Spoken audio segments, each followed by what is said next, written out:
ফেসবুকে পেজ খুলছেন অথবা আইডিকে professional mood on করে কাজ করতেছেন, একটা কথা সবসময় মনে রাখবেন, মাথায় রাখবেন, এখানে কেউ কারো নয়। আপনি শুধু আপনার নিজের এই কথাটা মনে কইরা, এই কথাটা মাথায় রেখা সবসময় নিয়ম মাইনা ধারাবাহিকভাবে নিজের স্বপ্নকে বাস্তবায়ন করার জন্য সর্বোচ্চ চেষ্টা করবেন, সর্বোচ্চটা দিয়া কাজ করতে থাকবেন। এখানে কেউ কারণ, কেউ আপনার না, আপনি শুধু আপনার নিজের, এই কথাটা মনে রাখবেন। এখানে সবাই সফলতা লাভ করতে আসছে, সবাই শুধু নিজের স্বার্থটাই বোঝে। আমার কথাগুলো আপনার পছন্দ নাও হতে পারে, কিন্তু বাস্তবতা এটাই। আপনি পরীক্ষা করে দেখেন, আপনি একজনের ভিডিও একদিন দুদিন না দেখেন, দেখবেন সেও আপনার ভিডিও দেখবে না। এখানে নিঃস্বার্থ ভালোবাসা চলে না, এখানে স্বার্থের ভালোবাসা চলে। আপনি একজনের ভিডিও দেখবেন, ভিডিও দেখে কমেন্ট করবেন, তাহলে সে আপনার ভিডিও দেখবে, ভিডিও দেখে কমেন্ট করবে, যদি মন চায় ভালো লাগে, না হলে নাই। তো এখানে নিঃস্বার্থ ভালোবাসাটা কি আমার বোঝান। সবসময় মনে রাখবেন, আপনার সময়টা আপনার নিজের, আপনার জানটা আপনার নিজের, আপনার পেজটা আপনার নিজের, আপনার ভিডিও আপনার নিজের রাখবেন।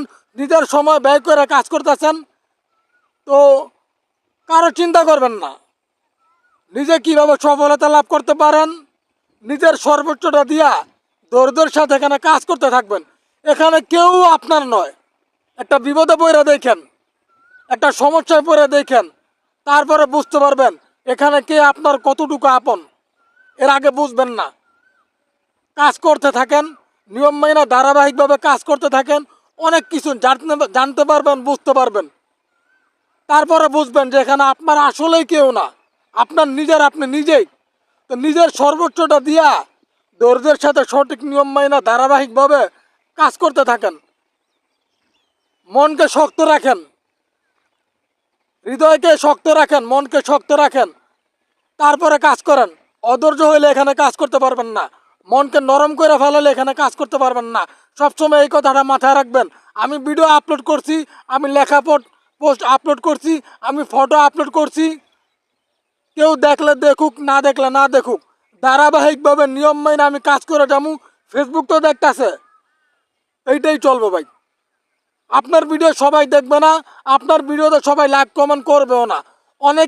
অনেকের সামনে আপনার ভিডিও গেলে ঠেলা মেরে দিব। সময় সুযোগ থাকার পরও ওনারা আপনার ভিডিও দেখবে না, এজন্য মন খারাপ করবেন না। ধৈর্যের সাথে সঠিক নিয়ম মেনে ধারাবাহিকভাবে আপনি আপনার কাজ করে যাবেন, তাহলে ইনশাল্লাহ একদিন না একদিন আপনি সফলতা লাভ করবেন। সবসময় এই কথাটা মাথায় রাখবেন। আমি পরামর্শ দিতেছি না, আমি আমার অভিজ্ঞতাটা আপনাদের মধ্যে শেয়ার করতেছি। এখানে কেউ কারণ, আপনি যদি কাউকে নিজের আপন মনে করেন, তাহলে আপনি ভুলের মধ্যে আছেন ভাই। সময় আর সুযোগ হইলে, সময় হইলে আপনি বুঝতে পারবেন।